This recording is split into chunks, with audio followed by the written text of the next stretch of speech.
Assalamualaikum warahmatullahi wabarakatuh. Perkenalkan, nama saya Alfi Rizkiatul Jannah, MPM 2019-128 dari Fakultas Keguruan dan Ilmu Pendidikan, Program Studi Pendidikan Guru Sekolah Dasar. Baik, di sini saya perwakilan dari kelompok 4 yang akan menjelaskan tentang teori kognitif dan juga afektif. Yang pertama, kita harus tahu dulu pengertian dari teori kognitif ini. Kognitif berasal dari cognition, yang artinya adalah pengertian, mengerti. Pengertian yang dimaksud di sini adalah perolehan, penataan, dan juga penggunaan pengetahuan. Teori kognitif lebih mementingkan proses belajar daripada hasil belajar. Teori kognitif ini juga menekankan pada bagian-bagian dari suatu situasi saling berhubungan dengan seluruh konteks situasi tersebut. Teori belajar kognitif juga berpandangan bahwa belajar merupakan suatu proses internal yang mencakup ingatan, pengolahan informasi, emosi, dan juga aspek-aspek lainnya. Nah, untuk yang kedua, dari pendapat para tokoh-tokoh tentang teori belajar kognitif.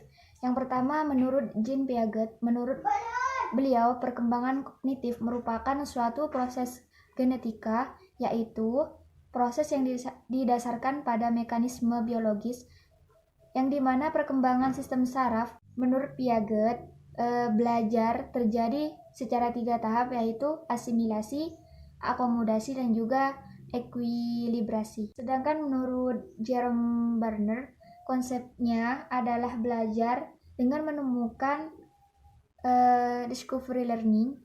Brunner menganggap bahwa belajar penemuan sesuai dengan pencarian pengetahuan secara aktif oleh manusia dengan sendirinya.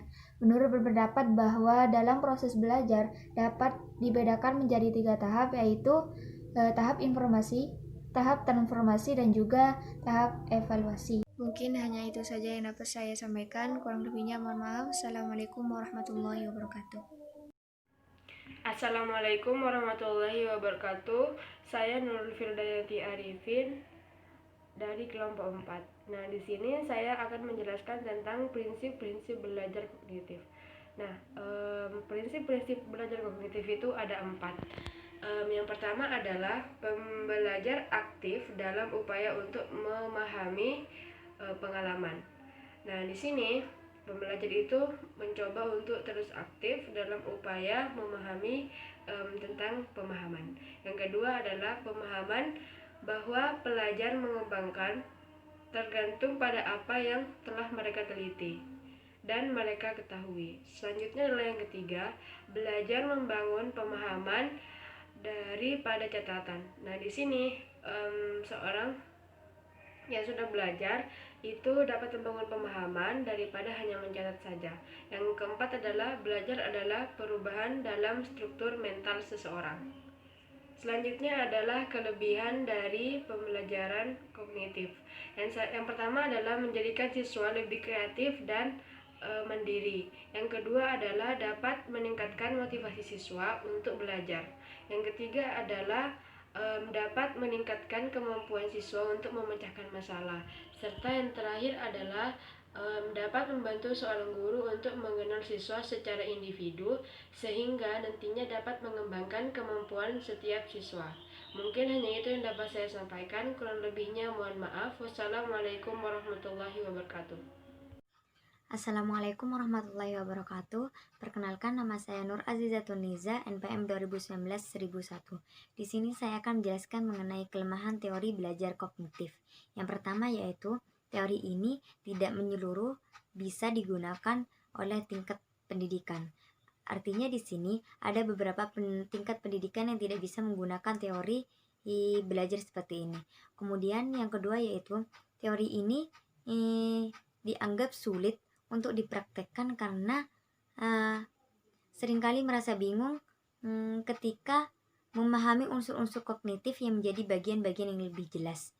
Kemudian teori ini dianggap lebih dekat dengan psikologis belajar daripada teori belajar sendiri, sehingga dalam proses belajar menjadi tidak mudah. Kemudian penerapan teori belajar kognitif. Yang pertama, belajar tidak harus berpusat pada guru. Artinya seorang peserta didik atau siswa bisa ikut aktif dalam proses pembelajaran. Kemudian yang kedua, bahan pembelajaran dan metode pembelajaran harus menjadi perhatian utama. Artinya di sini bahan dan metode dalam pembelajaran harus benar-benar diperhatikan atau benar-benar difikirkan. Kemudian dalam proses pembelajaran guru harus memperhatikan tahapan pembelajaran kognitif dari peserta didiknya. Kemudian yang keempat, belajar harus berpusat pada peserta didik karena peserta didik sendiri melihat sesuatu berdasarkan dirinya sendiri. Selanjutnya saya juga akan menjelaskan tentang teori belajar afektif. Pembelajaran afektif merupakan suatu yang berkaitan dengan pengalaman-pengalaman peserta didik di sekolah dan umumnya menggambarkan program-program terkait dengan perkembangan personal sosial. Ada beberapa definisi pembelajaran afektif menurut Martin dan Bridge dalam Mufida 2009. Yang pertama yaitu pembelajaran afektif berarti pembelajaran untuk pengembangan sosial individu, perasaan, emosi, moral, serta etika. Kemudian perkembangan afektif adalah proses perkembangan individu atau perubahan-perubahan internal untuk menjadi individu yang baik dan juga masyarakat sosial yang baik. Kemudian yang terakhir yaitu pembelajaran afektif menunjukkan bahwa pembelajaran adalah membentuk peserta didik menjadi manusia. Karena inti pendidikan harus berkaitan dengan afektif, juga tidak bisa dipisahkan dengan aspek-aspek lain dari dalam kurikulum. Mungkin itu saja yang dapat saya sampaikan. Kemudian selanjutnya akan dijelaskan oleh teman saya. Kurang lebihnya mohon maaf. Wassalamualaikum warahmatullahi wabarakatuh. Mungkin itu saja yang dapat saya sampaikan. Kemudian selanjutnya akan dijelaskan oleh teman saya. Kurang lebihnya mohon maaf. Wassalamualaikum warahmatullahi wabarakatuh. Assalamualaikum warahmatullahi wabarakatuh. Saya Dinda Karima. Di sini saya akan menjelaskan tentang komponen pembelajaran afektif. Martin dan Bridge dalam Mufida 2013 menyatakan beberapa peneliti telah mengidentifikasi komponen dari dimensi pembelajaran afektif. Nah, yang pertama adalah pengetahuan. Pengetahuan adalah pemahaman, dan pemahaman itu terkait dengan dimensi tersebut. Dan yang kedua, kemampuan. Kemampuan merupakan kemampuan yang didasarkan pada keserasian, pengetahuan yang relevan, dan mempraktekkan penampilan yang kompeten. Dan yang ketiga adalah sikap.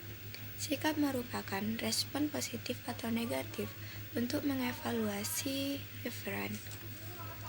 Dan dalam pembelajaran afektif ini terdapat 5 kategori utama, yaitu yang pertama receiving atau penerimaan, yang kedua responding atau tanggapan, yang ketiga valuing atau penghargaan, yang keempat organization atau pengorganisasian, dan yang kelima ada characterization by a value atau karakteristik berdasarkan nilai.